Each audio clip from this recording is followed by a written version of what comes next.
Hi നമസ്കാരം. അപ്പോൾ ഇന്ന് ദച്ചുവിൻ്റെ മൂന്നാമത്തെ പിറന്നാളാണ്. 3 വയസ്സാവുകയാണ് ആൾക്ക്. അപ്പോൾ രാവിലെ എണീറ്റ് അച്ഛൻ്റെ കൂടെ ചായ കുടിക്കുവാണ്. ഇത് എല്ലാ ദിവസവും ഇവിടെയുള്ള ഒരു ശീലമാണ്. പാലുകുടി നിർത്തിയതിന് ശേഷം രാവിലെ എണീറ്റ് കഴിഞ്ഞാൽ ആ കുഞ്ഞു ഗ്ലാസ്സിൽ ഒരു അര ഗ്ലാസ് ചായ കുടിക്കും കേട്ടോ.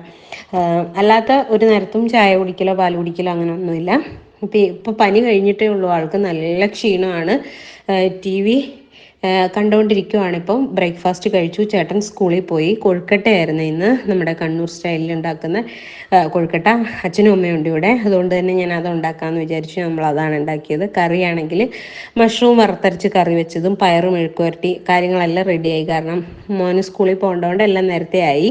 അപ്പോൾ അത് കഴിഞ്ഞത് ഞാൻ വീഡിയോ ചെയ്യാനായിട്ട് തുടങ്ങി. ഞാൻ വീഡിയോ ചെയ്യാൻ വന്നു ഉടനെ തന്നെ വെച്ചു സ്വന്തം വീഡിയോ ചെയ്യൽ തുടങ്ങി കേട്ടോ. പുതിയ ചെരുപ്പ്, ഡ്രസ്സ് എല്ലാം ട്രയൽ നോക്കണം. അവസാനം ഞാൻ എൻ്റെ പണി നിർത്തി, കാരണം അവൾ ഒരു തരത്തിലും എന്നെ കൊണ്ട് ചെയ്യിപ്പിക്കില്ല. അതുകൊണ്ട് അപ്പോൾ ഇതിനിടയ്ക്ക് അതും ഇതൊക്കെ ചെറുതായിട്ട് കഴിക്കുന്നുണ്ടായിരുന്നു കേട്ടോ.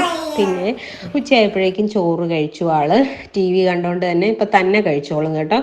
നമ്മൾ ചെയ്തു കൊടുക്കേണ്ട കാര്യമില്ല. പിന്നെ അവസാനമാകുമ്പോൾ ചിലപ്പോൾ എന്തെങ്കിലും ബാക്കി വെച്ചിട്ട് ഇനി അമ്മ വന്നോളാൻ പറയും. അപ്പം ഞാൻ വാരി കൊടുക്കുക. നന്നായി എല്ലാം നന്നായിട്ട് കഴിച്ചോളും കേട്ടോ. അപ്പോൾ ഇനി പായസം വെക്കാനായിട്ടുള്ള എല്ലാ കാര്യങ്ങളും റെഡിയാക്കി വെക്കാമെന്ന് ഓർത്തു. ബർത്ത്ഡേ ആയതുകൊണ്ട്, അല്ല പിറന്നാൾ ആയതുകൊണ്ട് വേറെ ഒന്നും ചെയ്യുന്നില്ല. കാരണം എന്താണെന്ന് വെച്ചാൽ നമുക്ക് അത്ര സന്തോഷമല്ലല്ലോ. നമ്മുടെ വയനാട്ടിലെ കാര്യങ്ങളൊക്കെ കേട്ട് നല്ല ഡെസ്പായിട്ടിരിക്കുന്ന സമയമാണ്. അപ്പോൾ ചെറുപയർ പരിപ്പ് പായസമാണ് വെക്കാമെന്ന് വിചാരിച്ചേക്കുന്നത്. പരിപ്പ് ഞാൻ ഒന്ന് വറുത്ത് കഴുകിയെടുത്ത് വെച്ചിട്ട് ദച്ചുവിനെ ഉറക്കാമെന്ന് ഓർത്തേ.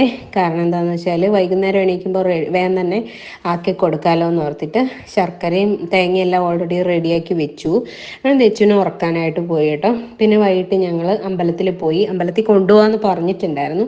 അപ്പോൾ അതുകൊണ്ട് ഞങ്ങൾ പത്മനാഭസ്വാമി ക്ഷേത്രത്തിലാണ് പോയത്. വൈകിട്ട് ഉറങ്ങി എണീറ്റതിന് ശേഷം പായസമൊക്കെ ഉണ്ടാക്കി കൊടുത്തു കേട്ടോ. അത് കഴിഞ്ഞിട്ടാണ് പോയത്. അങ്ങനെ നമ്മൾ ക്ഷേത്രത്തിൽ പോയി വന്നു. അത് കഴിഞ്ഞിട്ട് നേരെ പാരകളിലേക്കാണ് പോയത്. അവിടെ പോയിട്ട് ഫുഡും കഴിച്ചിട്ട് നമ്മൾ വീട്ടിലേക്ക് പോയി. അപ്പോൾ ദച്ചുവിൻ്റെ പിറന്നാൾ ദിവസം ഇത്രയേ ഉണ്ടായിരുന്നുള്ളൂ. വയ്യായ്ക ഇപ്പം അങ്ങ് മാറിയതേ ഉള്ളൂ. ക്ഷീണം മാറി വരുന്നേ ഉള്ളൂ. കഴുത്തൊക്കെ അങ്ങ് നീണ്ടു പോയായിരുന്നു. ഒരാഴ്ച പനിയായിരുന്നു. ഒരാഴ്ച അവൾ കിടപ്പായിരുന്നു. ഫുൾ ടൈം കിടപ്പ്. ഒന്നെങ്കിൽ കട്ടിലേ കിടക്കുന്നു, അല്ലെങ്കിൽ സോഫയിൽ കിടക്കുന്നു. ഞാനും അതുപോലെ. അതിന് തൊട്ട് മുമ്പ് ഒരാഴ്ച എനിക്ക് പനിയായിരുന്നു. അങ്ങനെ കഴിഞ്ഞ ഒരു 2-3 ആഴ്ച ഞങ്ങൾ തീരെ വയ്യാത്ത ഒരു ദിവസങ്ങളായിരുന്നു എല്ലാവർക്കും, വീട്ടിലെല്ലാവർക്കും. അപ്പോൾ ഇനി ഇത്രയേ ഉള്ളൂ കാര്യങ്ങൾ. വേറെ ഒന്നും പറയാനായിട്ടില്ല. നമുക്ക് വേറൊരു വീഡിയോയിൽ വീണ്ടും കാണാം.